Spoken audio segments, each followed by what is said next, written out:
ప్రతి వాడికి ఒక ఫ్యాషన్ అయిపోయింది హిందూ ధర్మాన్ని తిట్టడం, హిందూ ధర్మం మీద పడి ఏడవటం.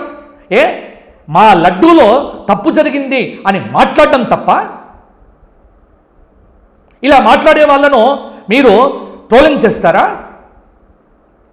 హిందువులారా కళ్ళు తెరవండి, ఈ దుశ్చర్యను ఖండించండి. ఇకనైనా సమయం వచ్చింది, స్వామివారిని కాపాడుకుందాం.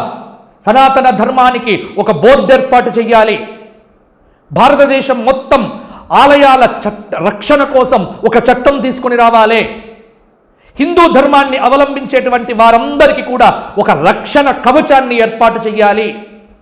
వక్ఫ్ బోర్డు లాగా హిందూ బోర్డును కూడా ఏర్పాటు చేయాలి అని తీర్మానాలు చేయండి.